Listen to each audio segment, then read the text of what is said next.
What's up, good people? Welcome back to Four Titles, One Truth. It's Tommie again. And I'm Lance. And today we're asking, where does confidence really come from? Is it born in us or built Yeah. by what we go through? Yeah. All right. Hey, let's get into it. All right.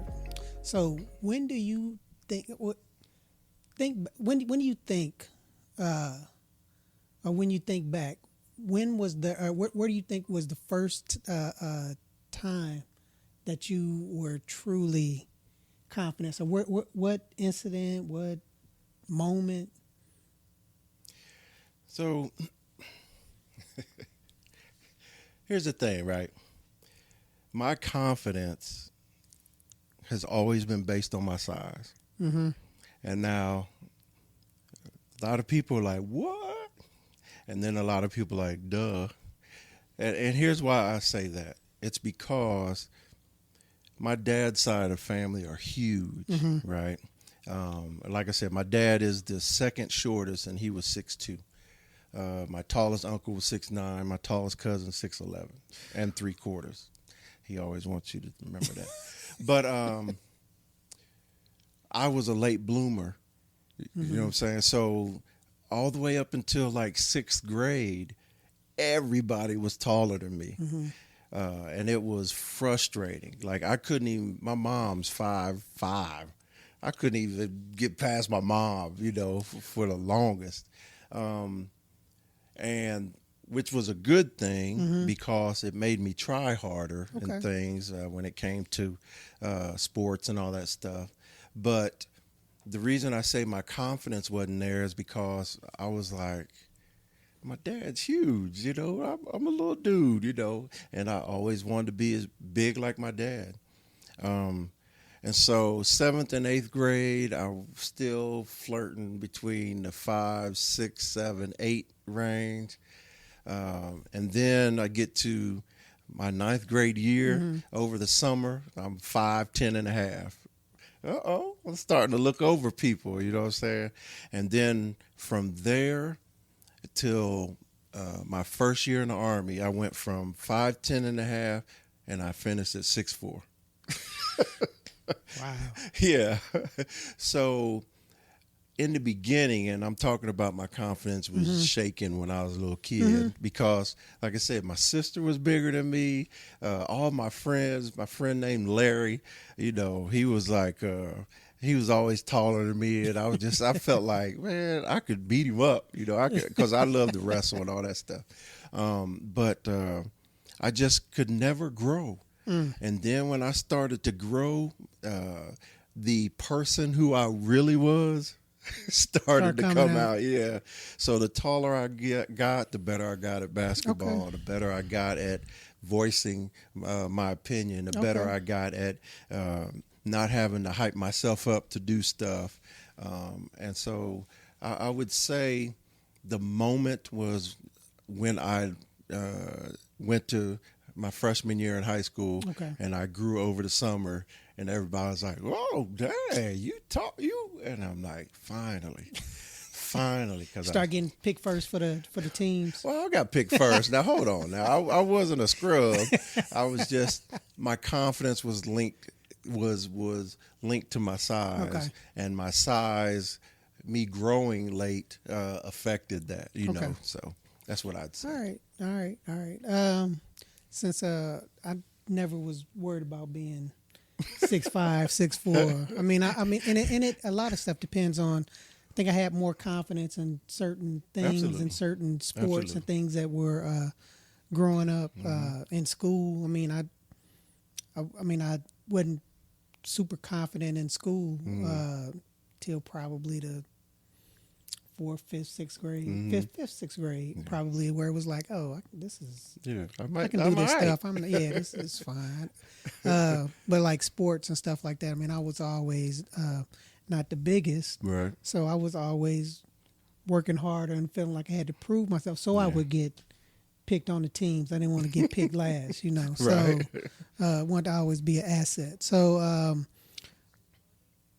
had confidence as far as that piece goes. the speaking up and things like that, that probably started whenever I got into junior high school. Mm-hmm. When you start What do you being think around that more people. was? I just looking because I went to a smaller school, elementary. Well, first through eighth grade was a Right. smaller, Catholic, right? yeah, Catholic school. Okay. So not a lot of folks. So it wasn't a lot of competition or need to feel like I needed to try to start separating myself from make Yeah. myself, I don't know, stand out, or just because Right. you start thinking about the future. It's like, oh, I need to do this more, or I need to be heard for this, or I want to win that award, or Right. things like that. So probably around that time when I started to go into high school, knew it was in a bigger area. It was going to be Environment, more competition. It was going to had to be more Aggressive. vocal on stage. And I probably wasn't as vocal as what I should have been, because I mean I think that piece of my personality, or how I am now, has grown, Yeah. and I mean, and it's still, I'm still low key for a lot of stuff, Mm-hmm. because I'll speak up when I need to speak up and talk about stuff. A lot of times I'll sit back and I'll listen Mm-hmm. a lot. I mean, because I think about it to this day, I wish I would have been a lot more Aggressive early. yeah. Then when I was, when I got to college, I was like, man, I wish I would have done this back in high school. Been this way back in high school. And it's just little stuff, but it's a learning. It's an evolution. Yeah, it's 100%. a learning process. So Yeah. All right. So, what were some moments in childhood or early adulthood where you could say that you didn't have confidence?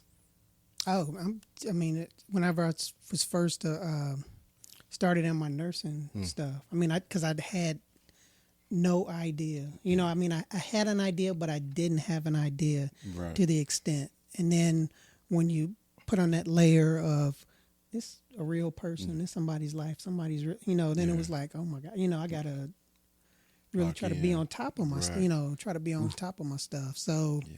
between that and then coming in, when I first got into ROTC and all of that stuff in college, it was like, okay, this is a different leadership role than being, in charge of a team, being head of a team, trying to lead a team or a Right. group or something like that.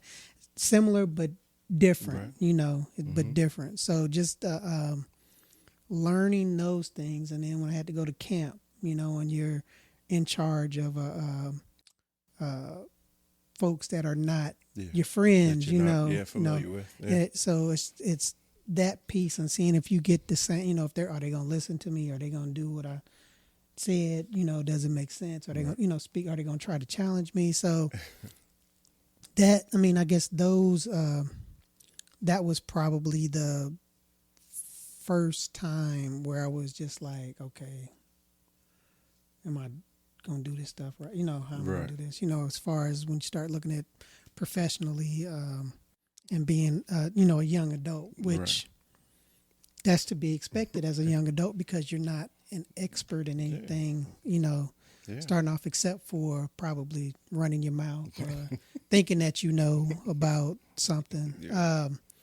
So that was probably for me. That was probably first, because growing up as a child, and I think I had about as much confidence as you needed to have to keep yourself out of trouble and not get hurt. Yeah. So So, me on the other hand, I was always very confident in myself athletically. okay. Right. Always. I always felt I was fast because I was outrunning people, fast boy. I always felt I was good at sports, because I played pee-wee football, played baseball, and eventually playing basketball, and then basketball in the park all the time. Okay. Plus, as we've talked about before, our neighborhoods played sports and did stuff. So I knew I wasn't a slouch. Right. Right. So I had confidence in that. The first real test in my confidence was fighting. So there's this dude, or there's brothers. They were Bubbles and Bam Bam. No joke. And I was little, right? And Bubbles and Bam Bam. Yeah, Bam Okay. Bam was my age. He was Okay. older. Bubbles was younger. And you just knew where you saw one, there was going to be another, right? And so Bam Bam and Bubbles, they were over in my yard, and we were playing tag. Okay. And it was the kids or the neighborhood playing or whatever. And so they was playing, and we was playing, freeze tag. Okay. All right, and Joker got tagged, but Bam Bam got tagged, right? But he kept going, kept playing, and then he kept challenging everything. And I want to say I was about maybe eight, maybe 9. And so I was like, look, man, we don't You ain't stand for playing this right. in That the ain't it. we don't stand for this in the Jones yard. You know what I'm saying? And so I was like, look, either you're going to play right or you got to leave the yard, man. And he was like, Bam Bam was like, no, we just keep playing. I said, hey, dude, either you play right or you leave. And then he wouldn't leave, wasn't going to play right, I didn't think. So I was like, you leave. And he was like, make me leave. And I was like, I've watched wrestling on TV. And, I wrestled with my sister, my brother. I was like, okay, I'll make you leave, right? And so I go after him, and he chokes me. That Joker had both his hands. Oh, Yeah, both his hands around my neck, right? And so my sister, she's 2 years older than me. She come outside. She's like, what's going on? She comes out. So she's like 10 or 12. I was 8 or 10 or whatever. And she said, what's going on? And then Bam Bam let me go, right? And then Bam Bam left. And I'm sitting there crying in front of the other kids, right? And you know what my sister said?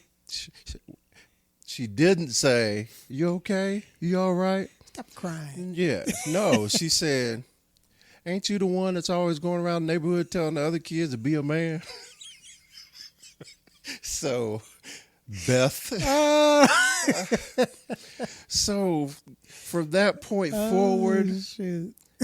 I realized that wrestling with your brother is different than fighting somebody else in the neighborhood. So, my confidence was, I wasn't the kid man that I always thought I was. And so, that was interesting. So, I had to learn how to fight. And I had to learn Street fight. not just that, yes, street fight, but not just that. I had to learn how to be confident when I'm fighting, because once again, I was already athletic. And if I would have just tried, that was my first fight ever outside of my sister slapping me in the head and my brother wrestling with me. But that was it, man. And I was just like, oh, and I went back in the house, man, and I was just like, I was feeling like an old man because I was like, my reputation's ruined. And the jokers, they made fun of me. The other folks coming to try me now. Yeah, now the Jones, I messed up the Jones name. That's right. so that was my moment. That was one of my major moments of confidence. But everything else, I was like you in the beginning. I wasn't confident in school.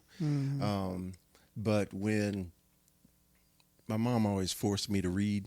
And so when I showed the ability to read and would start volunteering to raise my hand, that gave me more confidence because you realize a lot of people can't read. And I don't mean that they can't pronounce the words. I mean, like, you hear them stuttering, you hear them hesitating. Or people are just afraid to read in public. And so that was something where I was confident with, and that was a thing that, right? But, yeah, fighting, school in the beginning, I think that was pretty much it. But everything else, if it was related to some type of athletics, I was good. I knew I could at least compete. That's good. Yeah. But yeah, Bam Bam. Yeah, Bam Bam. Choke the dog mess out of me. Shit. That's too funny. All right. Okay, so did the Army build your confidence, or did it just bring out what was already there? So I believe, let me phrase this right. I believe that confidence can come with genetics, right? I believe that, if your father is a confident person, your mother's a confident person, it'll rub off. Whether it's genetics, I have no science background to know, but I feel that if nothing else, it rubs off, right? So, so I had confidence as a kid, especially when it came to athletics. So I was good in that part. Like when it came to girls, the more you talk to them, the more confidence you get, especially the first time a girl calls you cute. I was not confident until a girl told me I was cute. Then I was like, how you doing? I can do this. So, but the Army, I feel, brought it out, what was already there, but also filled me with confidence because I felt and learned that the more knowledge you have, the more capable you can be. Yep. And then if you're confident to take that knowledge and show it as well as teach it, then what more do you need, right? Yeah. And so the Army taught me that confidence is established by knowledge. Right. In other words, don't go out there fronting, because if you go out there fronting, you're going to get found out. You know what I'm saying? Real quick. Absolutely. And so my confidence with the knowledge that I gained and the understanding that the two are linked, that's what made me who I am today. Okay. Yeah. Yep. I mean, I agree with that. I agree with that because I feel like the Army, because I was confident. Had confidence. It just enhanced and helped bring out more of what I had. Yeah. And it gave me more opportunity, and that came from the opportunities that were bestowed on me. That it was one of those things where it was like, okay, man, I'm not sure about this. Where it chip away a little bit at your confidence, but when you learn it, boom, gives you another, get you to another level, and it's like, okay, I know this, and you just keep building on it, so that you get to the point when you're a sergeant major or a colonel, where you're like. Yeah. I mean, whatever comes, you're able to. Yeah. Okay. Nothing's going to rock This is what. you. Yeah. I mean, nothing's going to rattle you to the point where it just shuts you down. Right. Right. Because at a minimum, the core of who you are has prepared you to be that. Yes. So yes, the Army did help to build on my confidence. So let me ask you a question that people can relate to who've done it. Airborne. You're an airborne soldier. Yes, so how did your confidence at the beginning of airborne school and then that first to the last fifth jump, can you talk about your confidence during that course? Yeah, I mean, because when you first get there, I mean, everybody talks about, the running and you got to keep up. So that's the first thing was like, okay, I have to keep up in all these. I'm not going to fall out and get, booted out of recycled. So, so it was like keeping up, with those things the first couple of weeks. And then after that, But you were confident in that getting there? Okay. Yeah. I was great shape. 20. 20. Yeah. 2021 almost. Okay. So I was good. Okay. So I was in good shape, really good shape. What about the ramp up to that first jump? I wasn't, I was more excited than anything, because it was like, oh man, because not super afraid of heights or anything like that. So it was just trying to get all of, not say get the confidence, but just, okay, let's go, because it's a lot of folks. So it's like a lot of hurry up and wait type stuff where it's like, okay, I want to go. Then when you see somebody getting taken out on the 32-foot tower or and it's like, oh God, what happened? How they break the ankle like that? What's going on? So you're just trying to push through those things, and then once you get on the, once you get ready for your first jump, and then it's like, oh my God, and you're hooking up and you're sliding to the door, and it's your turn to go out, and you're like, did you hesitate? Yeah. I went out, eyes closed, and Did you hesitate? no, You I went didn't? out. You I went didn't get straight kicked out. I didn't get booted out. I didn't Okay. get booted out. Okay. I went out, didn't hit the side of the plane or anything like that. So Okay. I was good on that piece. It's just whenever I went out, I didn't go out with the best form. So whenever I was a little tangled up, so all I heard was bicycle, bicycle, bicycle coming from the ground. It was like, oh, they talking to me. So it's that. Then you just get to the thing, and then it's the feet and knees together and getting ready to land. So what about the fifth jump? Oh, I was ready. You was good. Because Locked in. because our jumps were getting hit back to back to back because we kept running into weather. Okay. So we wanted to get through the jump so that we could be Right. Get our wings. So we Uh-huh. were like just excited about doing it. But yeah, because those last two, I know No just problem.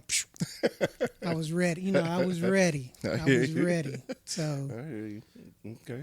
Hey, look. So, as black men, do you think confidence is often mistaken for arrogance, and how has that shaped your experience? absolutely. I mean, I think especially when you're dealing with Different races. other folks, different races and stuff, Yeah. that already can perceive us at times to be loud and boisterous, and then when we are loud and boisterous and we know what we're talking about and we're doing, then it's like, then the arrogant. fear, then the Beep, fear beep, beep. pops in Oh, because other folks can be like that, and Nobody say a word. yeah, and it's like, okay, but when we're like that, then it's, man, they think they're bigger than their britches, and and then sometimes we have to worry about our own race, Yeah. looking at us like, and it's like, no, that's just, instead of celebrating it or just like, oh man, okay, how can I learn from you? Because and I know that some of that takes some maturing. When you can go, man, how do you go about doing that, or how Humility. do you, being humble, but absolutely, I think it does, and it's just the nature of our culture, Yeah. I mean, and it's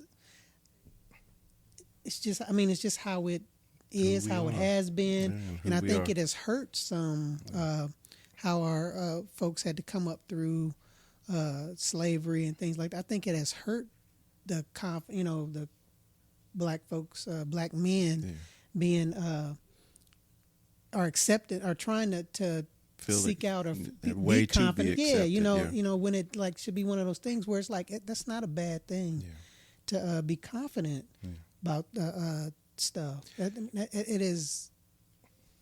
It was Beaten out. Yeah. beaten Confidence out, was beaten out. not encouraged, not looked at as being thing. a good thing. It's like, you too confident, you're gonna get killed. You're gonna get lynched. You're gonna get whatever. Beat here. Yeah, whatever it is. You can't be like that because you're gonna upset Them.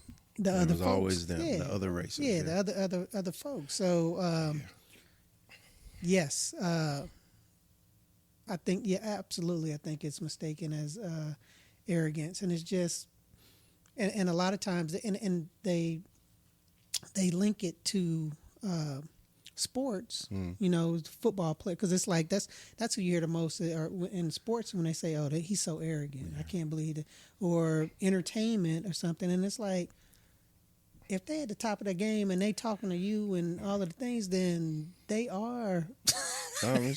Like Deion Sanders. Yeah, absolutely. Perfect example. Absolutely. Perfect example. Absolutely. Yeah. So, yes. Okay. What about you? I 100% agree, especially the type of person I am. It's absolutely culturally related. All right. My confidence comes with the more I find out who I am, the more confident I became in life. Right.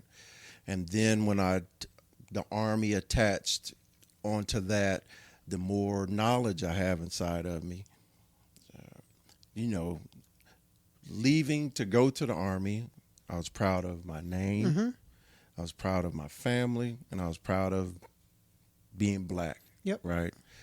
When I joined the Army, it was those three. Then I was proud to be a soldier. Right. Yep. And all of those combined together, it made me understand that I was proud to be American. Yep. Because growing up, yes, you're an American, but you don't, I'm not going to speak for anybody else. I knew I was American, but it wasn't anything I was proud about because I didn't have an understanding of what it was. You don't know the history. I mean, No. a kid, you don't pay attention Yeah. to the history Yeah. of everything, and you haven't been anywhere No. outside the country. Absolutely. I think it takes a little bit of that to really really feel it. appreciate. Yes. Yeah, to really appreciate Agreed. this country, you have to go someplace else and see. Yeah. It's Agreed. And then when I did that, it added a whole nother level of pride for being an American, as well as being a black man, as well as my name, Yep. and my family. So, and that's just grown. So that culturally, absolutely. Yep. And when you talk about the arrogance, and Deion Sanders comes to mind, don't let my confidence, you know what I'm saying? Don't assume that somebody's confidence is arrogance because it affects you and you got your own issues with yourself, right? And that's how I feel. I've always felt that I belong in whatever space I was in because I've earned the right to be there. And if you're sitting there telling me something is wrong or not right, when I am a subject matter expert, the conversation is not going to go well for you. Right. And then if you pay any attention when it comes to stuff that I don't know, I'm listening, I'm learning. I'm not as vocal, but I'm still the same person. Yep. You know what I'm saying? And if you touch on something I know, I can speak on that. Yep. And also, a lot of people are thrown off, and I mean all races, but the other race, the whites, and the other races outside of black, right, is when I can learn on the go. You know what I'm saying? So if you're telling me A, B, C, D, and then I'm like, okay, and I'm asking feedback questions, and then I tell you exactly what you're talking about with an understanding behind it. Now I can really participate in this conversation, Yeah, because you comprehend. 100%. Yeah. And so, yes, as black men, boys as well, like I went to an all-white Christian school, except for two people, my sister and I. They automatically assumed I was good at sports. And I was. You know what I'm saying? So it was one of those stereotypes that was true. They always wanted me to be on the teams and all that stuff. And sometimes I was, but sometimes my grades weren't right. So I wasn't able to be on those teams. But when I tried out for wrestling, I was killing people, in the beginning. But then the next year my grades weren't right. So mom said no. And then basketball, all that stuff. I was there, but I was unaware of my confidence or my, I wasn't like, I'm not a super trash, I can talk smack, but I'm not a super trash talker because I'm so involved in what I feel I need to do to, like if I'm playing a game of basketball, I'm not talking smack to you. I'm focused on being the best I can be. I ain't got time to be worried about you. Now, if you bring it out of me, knowing I can already talk smack, then I can go with the best of it. Yeah. But the whole point of that is me showing you I'm about to destroy you. You know what I'm saying? So that's where the trash talk and stuff comes in. But yeah, it's frustrating when you see people mistake your confidence for arrogance. Yep. Especially when you haven't done anything to make somebody think that you're arrogant. Just because you're present, just because you have a voice, and just because you're taking up a space, some people automatically just jump on that. Yeah, or when you gonna say demands stuff out Yeah. of folk. You know, you expect stuff. You know, So, well, you're a leader. your expectations Yeah. are. Yeah. You know, and they say, well, that your expectations are too high. What? Yeah. What are you talking about? Can you achieve it? Yeah. What? But, well, then it ain't too high, and then you should always expect the most from your subordinates. But I agree. All right. So But it's mainly.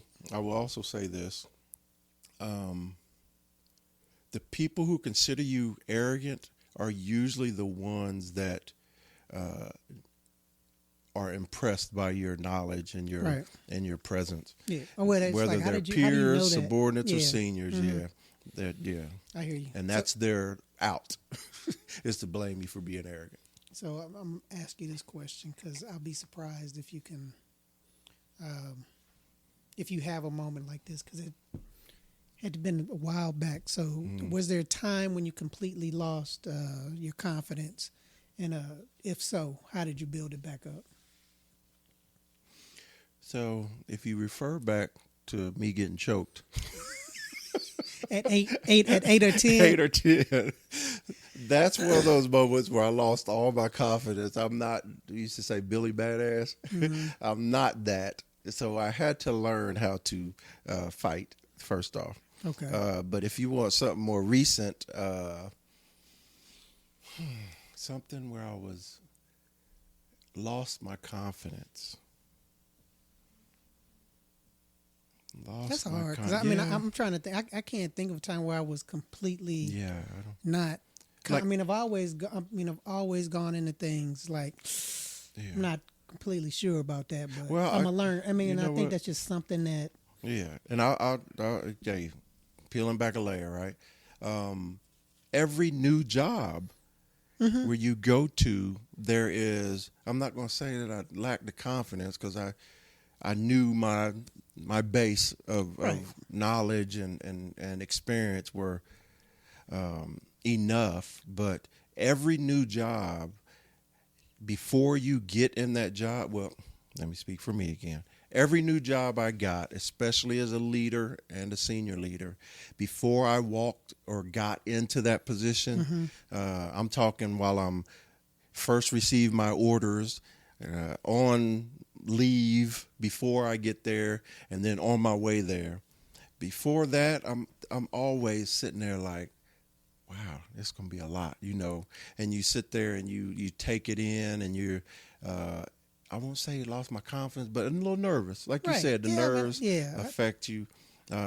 It doesn't. I never thought for a second that I couldn't do a job, but I always felt that pre-game jitters. it's Jitters. I always have. I mean, every duty assignment, different job and stuff. It's always been a situation like, what am I doing? Yeah. Okay. New what service am I environment, going to be new in role. charge Yeah. of? Okay. Yeah. I mean, where I wasn't fully confident because I didn't know. Right. But I guess the difference is, or the thing is like, okay, the confidence would come back in where it was like, okay, I'm going to learn this. And then I'm going to see if I can be the best that I can be at this. So, I mean, it's always been a situation where it's like, I don't know. Shoot, Yeah. But we'll see. yeah, we'll get it together. But do you have a specific where you felt?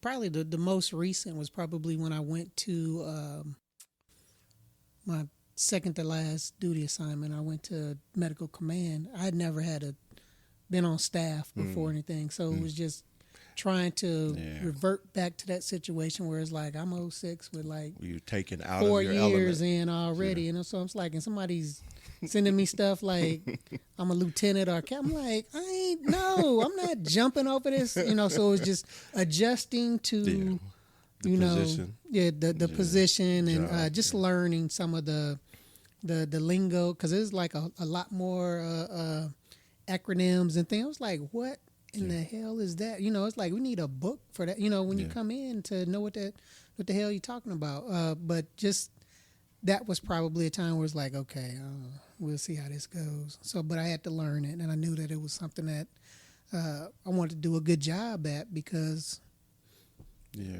just. I can't possibly think of, or I can't at this moment think of a situation where I didn't have the confidence that at a minimum I could do this. Mm-hmm. And so that's why I'm No, over I mean here that's thinking. that's understandable because it was I mean I said to say is like you get to a point and you know what you're Capable of. you know what Yeah. you're capable of because Yeah. every I mean and when you're willing to accept it's like this is gonna be a little hard but Yeah. I know I can get Yeah. get it and it like I said, Especially if you feel, because I've always felt I belong there. You know what I'm saying? Like, so every promotion, every different job, I felt I belonged in that capacity. but So I feel like you can do I can do this. I can do the 100%, job. Put me 100%. put me there. I can do the job. So it's just a matter of I think a lot of times it was the not knowing because you haven't seen it before. Yeah, Experience experienced that. before. But Yeah. once you get in there, you're like, oh, okay, I can do this. Then it's just learning what the big boss wants and what what those. I mean, once you know what expectations are, then you can start building off of what you need to learn, know, put out. All of those good But on the things. flip side, I can tell you, I've been borderline overconfident. And I'll give you a perfect example. I was a first sergeant for 3 years in a line company. A line company means you're a first sergeant for your job, your MOS, your duty, right? So I'm transportation. I was in charge of a transportation company, right? And so for 3 years, that was my first sergeant position.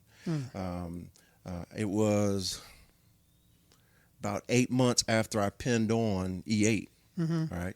And so during that time, I went through the maze of leadership and learned and was like, oh yeah, you do A, you do B, you do C, and being a first sergeant, there is a core, I said that a lot, but there is uh, a core level of execution that every first sergeant is going to do. Okay. All right. And so leaving that position, I felt like stamp, passed, approved, you know what I'm saying? Accomplished at a level and yeah, I could do it again. And so I left and then I went to serve as the rear detachment battalion command sergeant major and did that. And it was, I was like, nervous, but I was like, I can do that because I had 3 years up there. And then during the time, the sergeant major would pull you up to, fill in or take over the responsibility or sit in a meeting. So once again, it's something that I've touched. And then before I left the rear detachment CSM position, the new brigade sergeant major, he said, hey, I got a situation. He's like, I can't tell you about it, right? But I need you. I'm like, that's appreciated. Good, feel good to be needed. No, he's like, no, I need you to be first sergeant for HAC. I was like, I've already done that. Remember, I just finished this duty as a first sergeant. He was like, no, it's, I can't tell you what's going on, but you, I think, are the guy I need. So I'm like, okay. And so I was putting myself on orders. I was and the brigade job was not my MOS. So things had to be maneuvered for me to be in that position. And he did all that. I'm like, and he said, don't worry about you PCS. I got you. You're going right over here. So I get into an HHC, right, which is a headquarters company, which means you are the administrative command for everybody in that brigade, right? I'm talking about the brigade staff, and you have a battalion staff, and you have your itty bitty little staff. So I thought I checked that block. And I realized quickly I couldn't bring my line mentality back to this HAC. And here's why. In the line unit, I'm the highest ranking non-commissioned officer. I'm the senior advisor to the company commander. And to be honest with you, 99.9% of anything I say is going to happen. Because there may be that 0.1% where a company commander want to do something else, right? But and it's my job to advise them to do the right correctly, thing. So but you get so comfortable and confident with that. But now my company has the brigade command sergeant major, the brigade commander, the sergeants majors that are on staff, the colonels and lieutenant colonels, and major, everybody underneath, and so I can't just sit there and say, sit down and shut up, about everything, or you will show up. So my overconfidence in my line first sergeant duty, I quickly had to pull back. Adjust. And understand. But it was a great thing because I learned how to manage leadership instead of being a authoritarian on leadership. And there's... when you order somebody to do something, that's one thing. That's easy, right? But when you have to convince somebody to do something, that's a whole nother skill. And I absolutely learned how to manage. All your duckies in a row. I need your support today. Yep. Because we have this meeting, blah, blah, blah. Or, hey, Sergeant Major, I need your support because all of my E7 and below are qualified, right? But all of my officers, my daggone sergeant majors or whatever, or go up straight to another sergeant major as your first sergeant and say, Sergeant Major, hey, I need your support in this, blah, blah, blah. So learning that, I learned that you can be overconfident too, because when nobody shows up to your formation your first day, you can't just flip out and say, here's another formation that blah, blah, blah. So yeah, there is a problem with overconfidence, just like there's a problem with not enough confidence. Okay. So, but I'll just say this. Confidence is not some magical mystery. You just can't take it out of a bottle. Yeah, no, you wave can't. A wand, yeah, wave a magic you can't wand. take a medicine. Okay. It ain't like that. It's really built in layers. Yeah. And I will tell you, the biggest, most powerful layer that you need to build your confidence is knowledge. Yep. Absolutely. And when I say knowledge, I don't mean knowledge about everything. I mean knowledge about the specific thing that you're responsible for. The more knowledge you have of that, the more wins you'll have, right? Yep. But I'll just say this. A lot of times I know that there are people who struggle with confidence. Yep. I never struggled with my ability to do something, but I can say that I've had the jitters and nervous about that. Yeah, you were. But I never once thought that there was something I couldn't do. Yeah. Okay. Yep. And so I know that people have struggles that are way worse than mine, but I promise you, if you'll gain your confidence by the knowledge you build. Yep. And the truth is, you just don't get confidence once. Yeah. You gain it, you lose it, you rebuild it, and you carry the lessons from where those you come from. Rebuilding. Where you build that with your lessons going forward. Going forward, that's what you want to build off of, so that you are a little more confidence for the next situation or the next place that comes in. So agreed. Yeah. Lessons learned fuel experience and knowledge, which equals confidence. Yeah. Hey, thank you for joining us for this episode of 4 Titles, 1 Truth. Now we want to hear from you. Like, where is your confidence from? Where did it come from?